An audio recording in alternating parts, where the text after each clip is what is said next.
안녕하십니까. 오늘 하나님의 말씀을 전해드리겠습니다.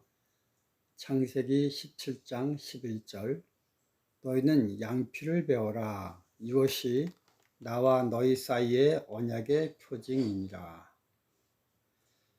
오늘 설교 제목은 할례는 언약이 아니라 언약의 표징이다 입니다. 창세기 17장 2절을 보면요. 내가 내 언약을 나와 너 사이에 세워 너로 심히 번성케 하리라 하시니, 이 성경절에 의하면 언약의 존재 이유는 아브라함을 심히 번성케 하기 위해서입니다. 아브라함이 심히 번성케 되기 위해선 아브라함이 노력해서 되는 것이 아니라 하나님이 해 주시는데, 하나님이 아브라함에게 심히 번성케 해 주시기 위해선 하나님과 아브라함 사이에 언약이 존재되어만 그게 가능한 것입니다. 그래서 하나님은 그런즉 너는 내 언약을 지키고 내 후손도 대대로 지키라 9절이라고 말씀하셨습니다. 왜냐하면 아브라함이나 그의 후손들에게 계속해서 하나님은 축복해 주시고 싶으시고 번성케 하게 하고 싶으시기 때문입니다. 문법적으로 이런 것을 가리켜 의지적 미래형이라고 합니다. 이제는 아브라함이나 아브라함 후손들은 하나님이 제시한 언약을 지키기만 하면 정말 아무 걱정 없이 모든 것들이 순탄하게 흘러가게 되었습니다. 그런데 여기 한 가지 문제가 있습니다. 그건 언약이라는 것이 유형을 가진 형체가 아닙니다. 물질이 아닙니다. 그렇기 때문에 시간이라는 것을 통과하게 되면 망각하게 됩니다.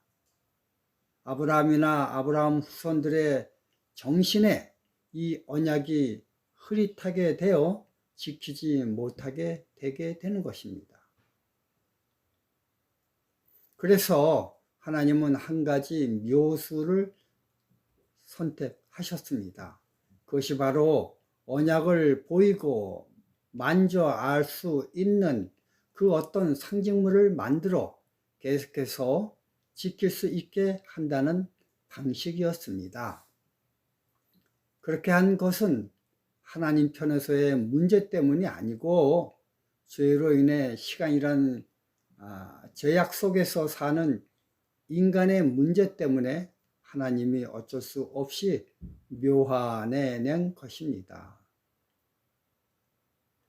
창세기 3장을 보면요, 사단이 아담과 하와를 타락시키는 장면이 나오는데 그 키포인트가 생명 문제였습니다.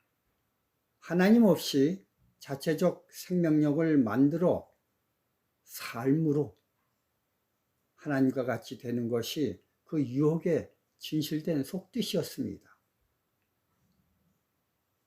하나님은 아담 하와에게 생명과를 만들어 주셔서 그것을 통해 생명 연장이 가능한 영생을 얻는다고 하였습니다.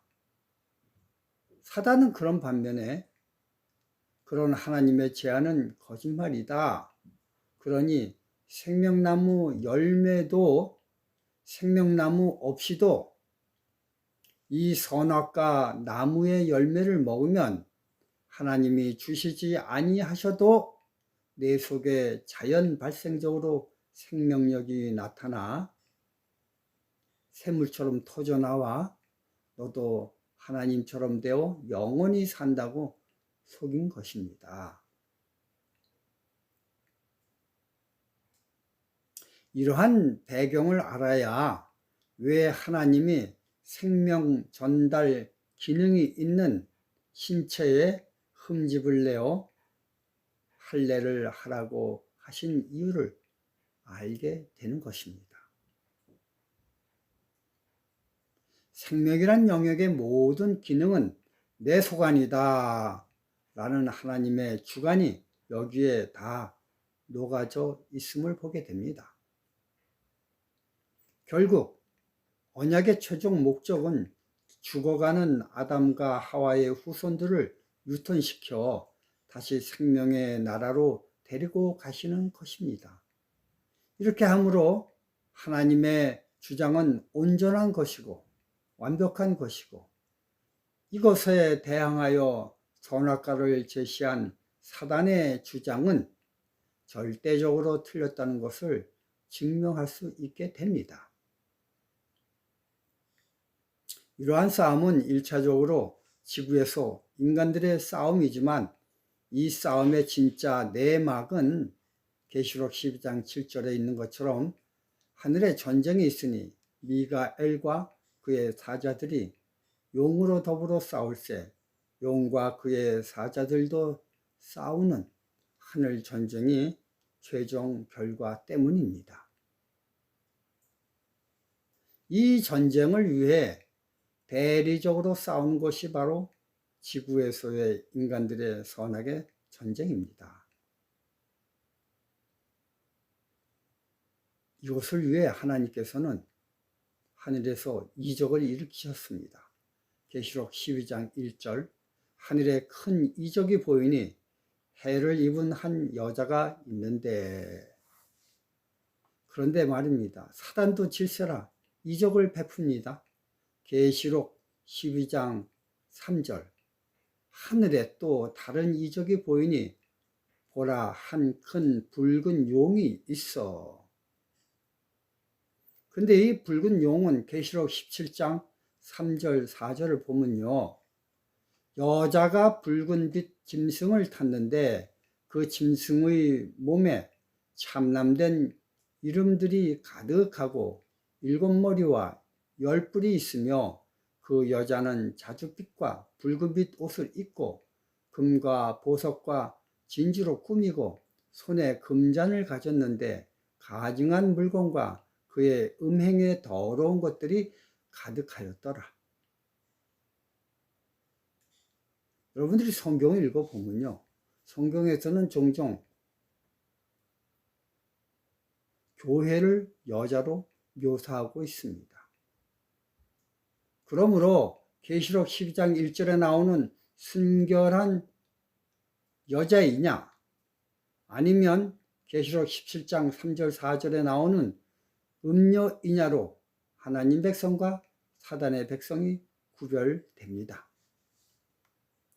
그렇기 때문에 선악간의 싸움은 영적인 싸움이지 세상 인간 권세의 싸움이 아닙니다.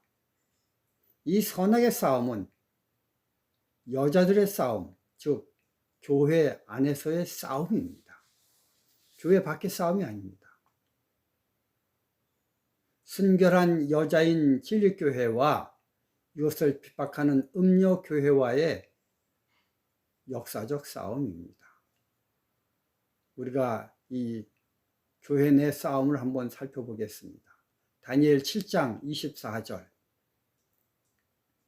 그 10뿔은 이 나라에서 일어날 10왕이요 그 후에 또 하나가 일어나리니 그는 먼저 있던 자들과 다르고 또 새 왕을 복종시킬 것이며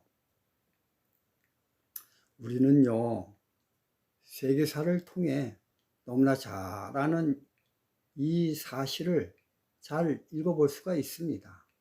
중세 로마 교황은 게르만 민족의 진출로 로마 제국이 멸망하고 그 자리에 게르만의 10나라가 세워졌습니다.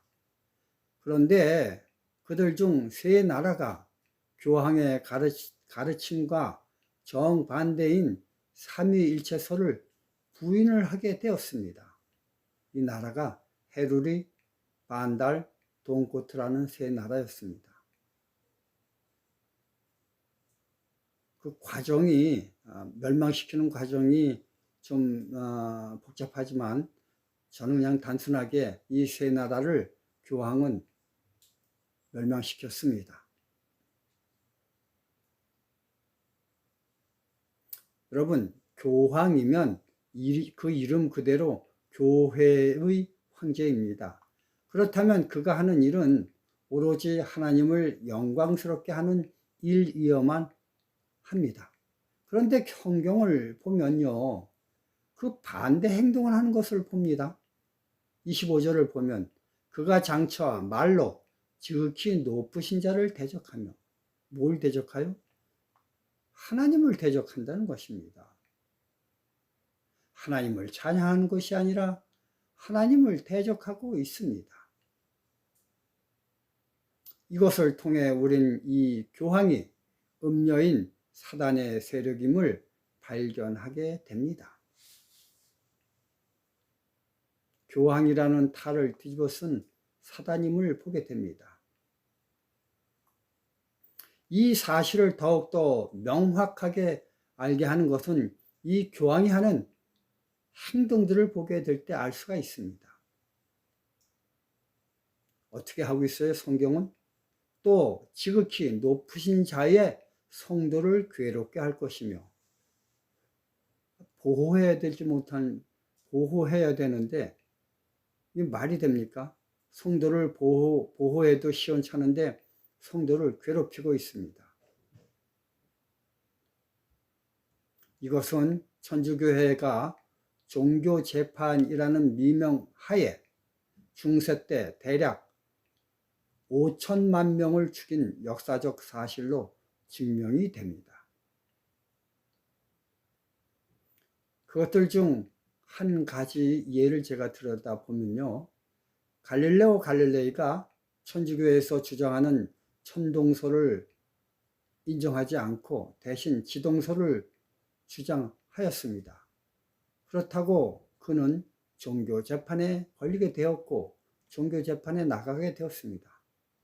만약 그의 주장을 종교재판에서 굽히지 않는다면 그는 화형에 처해질 상태가 되었습니다. 그래서 그는 어쩔 수 없이 그의 주장을 꺾었습니다. 근데 여러분, 그 유명한 말을 아시죠?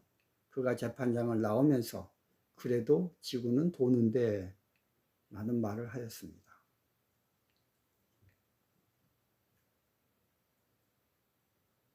이 교황의 교회인 천주교회가 사단의 세력인 음녀임을 증명하는 것은 사단의 세력인 음녀임을 증명하는 짓을 하는데요. 그것은 바로 성경에 적혀 있기를 그가 또 때와 법을 변개코자 할 것이다 라고 적었습니다. 여러분, 천주교회의 십계명과 개신교회의 십계명은 다릅니다. 왜 다르냐면 음녀인 천주교회는 모세의 십계명 중 둘째 계명, 그걸 없애버렸습니다. 왜 없앴는지 아십니까? 마리아 우상을 섬기기 위해서 우상에 대한 계명인 둘째 계명을 없애버린 것입니다. 그리고요, 넷째 계명인 안식일을 일요일로 변개시켜 버렸습니다. 여러분들이 지금 천주교 십계명을 보면 즉시 제 이야기한 것을 확인할 수가 있습니다. 이처럼 그 음녀의 신분을 명확히 증거되는 증거물이 우리 눈앞에 펼쳐져 있습니다. 그럼에도 불구하고 어떤 개신교회들은요, 여전히 음녀가 만든 일요일 날을 주일이라는 명칭을 붙여 예배드리고 있습니다. 잘 그분들의 마음을 모르겠습니다. 그들의 소속이 순결한 여인의 교회인지 아니면 음녀의 교회인지 알다가도 모르겠습니다. 그리고 이 천주교회는 성도는 그의 손에 붙임 바 되어 한 때와 두 때와 반 때를 지내리겠다라고 성경은 말하고 있습니다. 이 3년 반은 엘리야가 아합 왕에게 비를 내리지 않는 기간을 정한 것과 같습니다. 비는 성령입니다. 그러므로 아합과 이세벨이 다스릴 때는 성령이 없는 시기입니다. 근데 여러분, 이 내용은 어디서 많이 보던 글이 아닙니까? 그렇습니다. 계시록 11장 2절, 3절. 성전 밖 마당은 청량하지 말고 그냥 두라. 이것을 이방인에게 주었은즉. 누구에게 주었다고요? 이방인에게 주었은즉 저희가 거룩한 성을 42달 동안 짓밟으리라. 내가 나의 두 증인에게 권세를 주리니 저희가 굵은 베옷을 입고 1260일을 예언하리라. 이방인, 하나님의 백성이 아닌 것입니다. 3년 반, 이것과 42달, 이것과 1260일 다 똑같은 숫자입니다. 똑같은 상징입니다. 이것은요, 세 뿔 중 마지막 뿔인 동고트 국가가 멸망한 AD 538년부터 교황의 아비뇽 유수가 벌어진 그 프랑스 대혁명의 해인 AD 1798년까지 역사적으로 정확하게 1260년간 이루어진 것을 우리는 역사책을 통해서 확인할 수가 있습니다. 하나님은 선악의 대쟁투의 키포인트인 생명을 상징하는 성기에 할례를 하게 하므로 당신이 생명을 주관하고 계시는 하나님을 나타냈듯이 마지막 선악간의 대쟁투에서는요, 하나님의 십계명 중 음녀인 교황에 의해 변질된 넷째 계명인 안식일 계명을 할례처럼 선악의 증표로 삼아 사단과 싸우고 계십니다. 할례는 언약이 아니고 단지 언약을 소유한 선민과 이방인을 구별하듯이 안식일도 언약이 아닙니다. 언약의 증표입니다. 이 증표로 순결한 여인인 진리교회와 음녀의 교회인 사단의 대리자 교회를 구별하고 있습니다. 오늘 이 말씀을 잘 여러분들이 생각을 하시면서 하나님의 기별을 여러분들 가슴에 깊이 새기는 언약의 백성 되시길 바라며 말씀을 마치겠습니다. 감사합니다.